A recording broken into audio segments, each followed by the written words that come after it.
Welcome back again to eGreen Channel, a vision brought to life by Saeed Mustafa. Is the Horn of Africa on the verge of another devastating war? By 2025, tensions between Ethiopia and Eritrea have reached a fever pitch, threatening to plunge the entire region into chaos. So, what's really going on, and could this escalate into a full-blown conflict?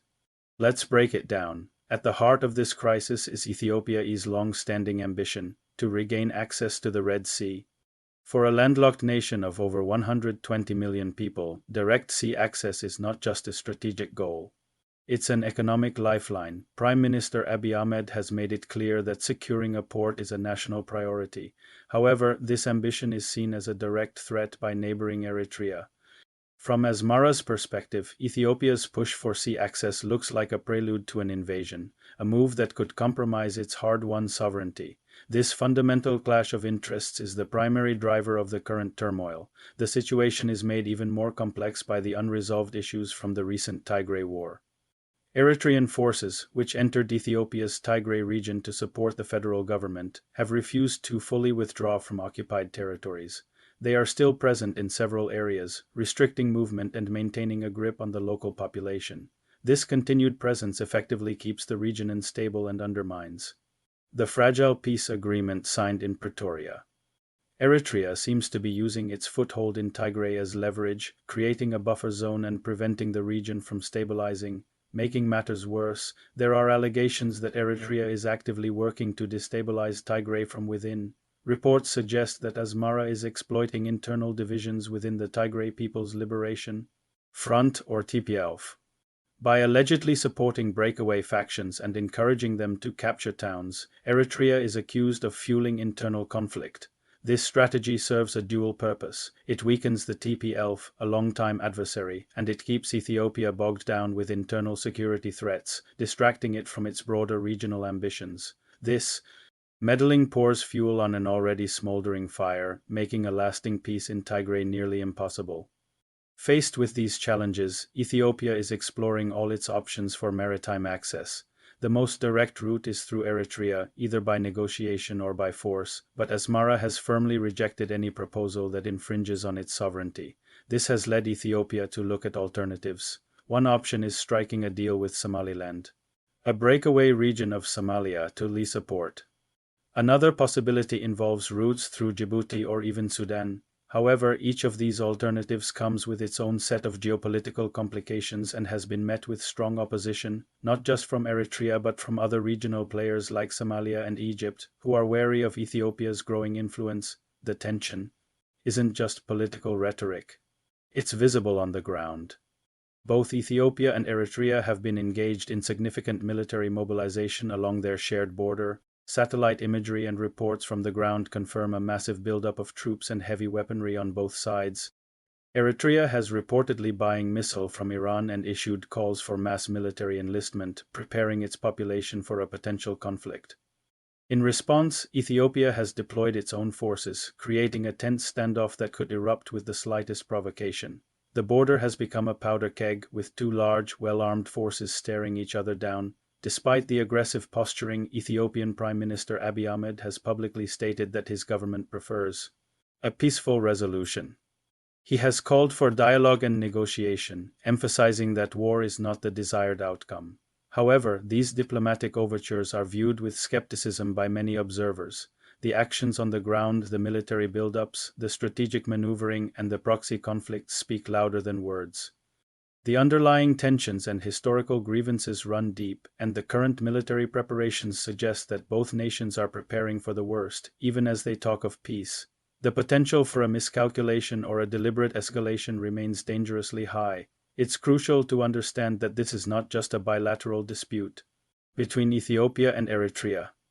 The crisis is unfolding within the context of a much larger power struggle in the Horn of Africa. The entire region is a complex web of alliances and rivalries, where local and global interests intertwine in an ever-shifting geopolitical landscape. Sudan grapples with its internal conflicts while balancing ties with both Ethiopia and Egypt. Somalia remains a focal point for regional security and influence, with its fragile governance drawing in neighboring powers and external actors. Djibouti, strategically positioned along one of the world's busiest maritime routes, hosts multiple foreign military bases, making it a hot spot of global competition. Egypt, driven by concerns over the Nile's flow and Ethiopia's growing regional influence, continues to assert itself as a key player in the Horn's affairs. Adding another layer, Gulf states like the United Arab Emirates, Saudi Arabia, and Qatar are deeply involved through investments, aid, and strategic partnerships, often backing rival factions to secure their interests along the Red Sea corridor. Global powers such as the United States, China, and Russia are also entangled, each seeking to strengthen their foothold in this critical gateway between Africa and the Middle East. In short, the Horn of Africa and its surrounding region represent a delicate balance of power, where every move by one actor reverberates across borders and beyond. A war between Ethiopia and Eritrea would have devastating ripple effects far beyond their borders. The Horn of Africa is already one of the most fragile and strategically significant regions in the world. Any renewed conflict could ignite instability across neighboring countries such as Sudan, Somalia, and Djibouti, each already grappling with internal tensions and humanitarian crises. Moreover, the Red Sea corridor is one of the busiest maritime routes for global trade and energy supplies. A military confrontation in this area could disrupt vital shipping lanes, threatening the safe passage of goods, oil, and humanitarian aid.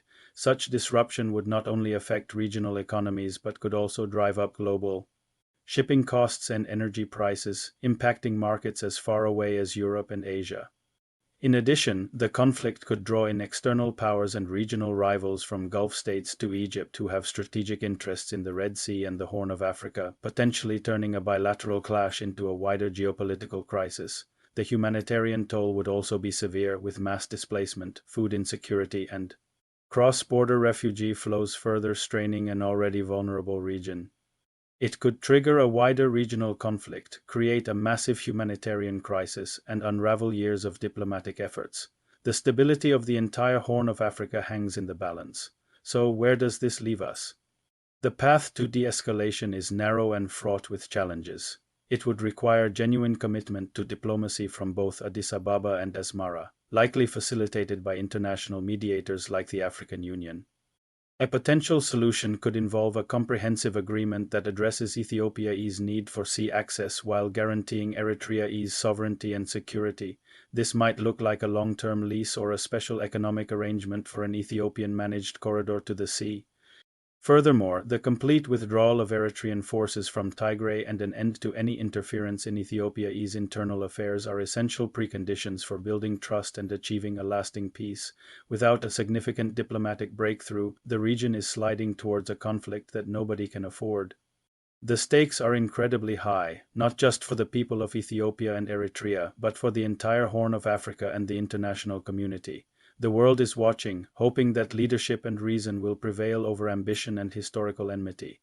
The next few months will be critical in determining whether the region can pull back from the brink of war, or if 2025 will be remembered as the year the Horn of Africa once again descended into a devastating conflict. What do you think? Can diplomacy still win, or is war inevitable?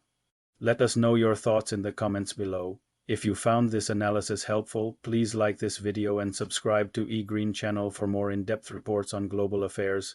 Thank you for watching.